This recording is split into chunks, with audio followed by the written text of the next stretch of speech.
E o milagre maior, quando eu trago essa experiência da igreja, nós não estamos lidando aqui com cura, mas o milagre de estar viva, ele sobrepuja a cura que não veio. Não era para estar viva. Uma vez, palestrando numa unidade de saúde, com enfermeiros, com funcionários, eu pude levar o evangelho junto com o testemunho. E havia, no meio dessas pessoas, havia um médico, ele era neurologista e ateu. E quando eu terminei a explanação, explicando sobre a enfermidade, eu usei termos bem técnicos lá com eles, e preguei, a Jesus, a salvação, o amor, o arrependimento. E quando eu terminei, esse médico procurou o meu esposo e falou assim: olha, eu sou ateu, sou neurologista, eu percebi que a tua esposa entende tudo que ela está vivendo, ela conhece bem o câncer que ela tem vivido. Eu não sei explicar porque ela está viva, não há explicação. E o aso disso é Deus. Mas eu sou ateu, não importa, a explicação é Deus. Deus permitiu que ela estivesse viva. Ontem eu comentei sobre esse projeto e disse que o Senhor colocou no meu coração para hoje falar sobre o projeto, porque eu tenho visto pessoas atravessando seus vales, e desses vales ele tem começo, ele tem meio, ele tem fim. Só que eu tenho visto muitos perdidos dentro dos vales do seu sofrimento. Virou um verdadeiro labirinto. Não encontram saída. Isso é muito doloroso. E o Senhor me fez então entender que eu iria tratar diretamente dentro desse projeto de outros cânceres. Que o câncer físico, ele se torna insignificante. Porque a pessoa com câncer, se ela não for curada, mas se ela tiver um encontro verdadeiro com Jesus, ela vai para o céu.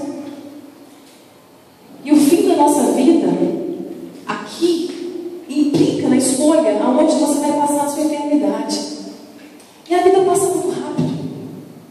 Só que às vezes nós nos envolvemos tanto com a vida, com os cuidados dessa vida, e nos perdemos daquilo que Deus projetou e planejou. É isso que eu tenho visto.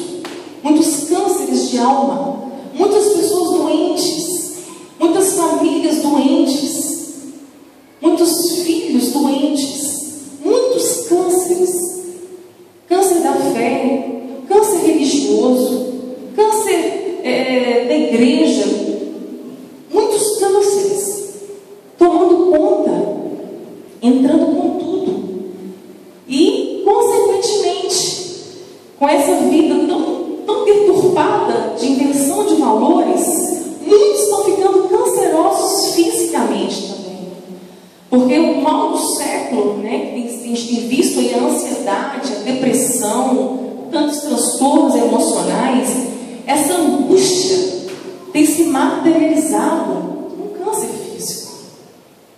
Muitas vezes uma alma que não perdoa, um coração que não perdoa, um coração cheio de amargura, que não consegue seguir sem olhar para trás, totalmente vivendo de passado. E eu resumo isso: depressão é excesso de passado, e ansiedade é excesso de futuro. Por isso que a Bíblia diz: viva o hoje, tenha o teu dia hoje, e o pão necessário de hoje o Senhor vai nos dar. Igreja, nós não temos amanhã, não há amanhã. Vocês precisam, a igreja precisa entender isso, que a nossa vida é um breve pensamento. Nessa jornada, pregando um evangelho difícil de ser ouvido, que não é muito querido, o evangelho da palavra, o evangelho de Cristo, é muito simples, mas ele é radical, ele é extravagante. Ele é diretamente o arrependimento do homem, é o encontro dele com o Senhor Jesus, é o entendimento da mensagem da cruz,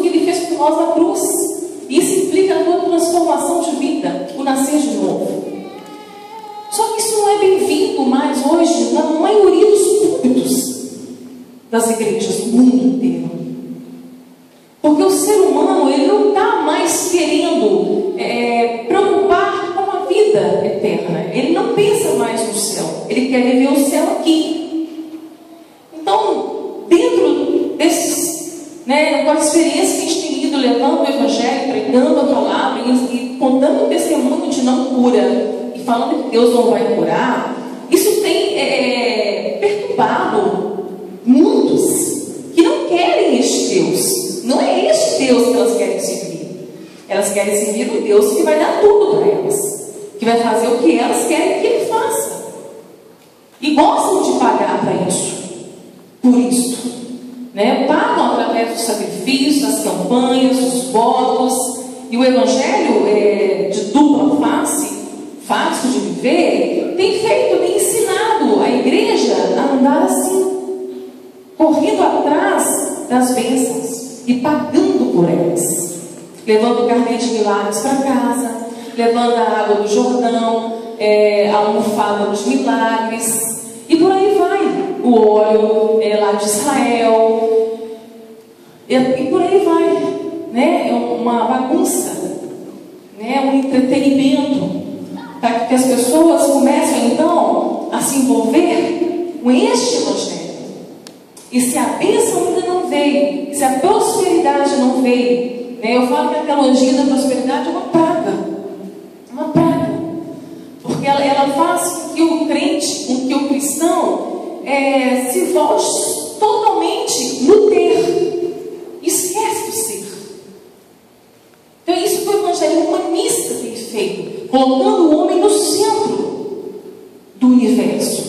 Ele é o centro do Evangelho. Não é mais um Cristo-centro.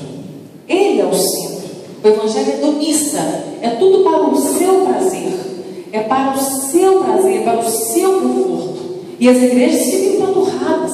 Elas enchem. E quando você vai ouvir um testemunho, como você ouve? Eu cheguei aqui, assim, nos telespastores, eu cheguei, eu não tinha nada, hoje eu tenho isso, eu tenho empresa, eu tenho carro, hoje o nome de Jesus não aparece em momento nenhum. Não aparece. Tem uma citação de Tozer que eu gosto muito. Ele disse assim: Deus, quando Ele quer fazer um servo ser bem sucedido, Ele pode fazer. Ele faz quando este servo já foi bem disciplinado, já passou bem mesmo por tribulações. Ele foi bem disciplinado, a ponto que esse servo bem sucedido não precisa do sucesso para ser feliz. A pessoa que se alegra com o sucesso, que se abate com o fracasso, é um crente carnal, é uma pessoa carnal. E provavelmente o fruto que essa pessoa der terá um verme. É um fruto estragado. O que Tozer está dizendo? Deus prospera quando Ele quer prosperar. E o prosperado por Deus é prosperado em todos os sentidos. Glória a Deus. Em todos os sentidos. A alma dele é farta. Ele é feliz. E a felicidade dele não está no dinheiro. Ele se contenta com Deus. Ele é contente. Há um contentamento.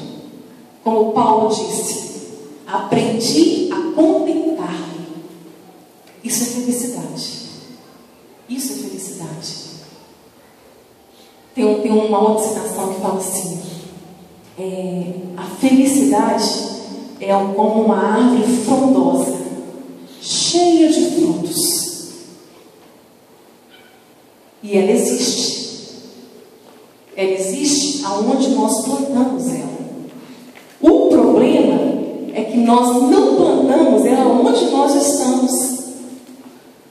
Nós nunca queremos o que nós temos. Nós sempre buscamos mais. Nunca há contentamento.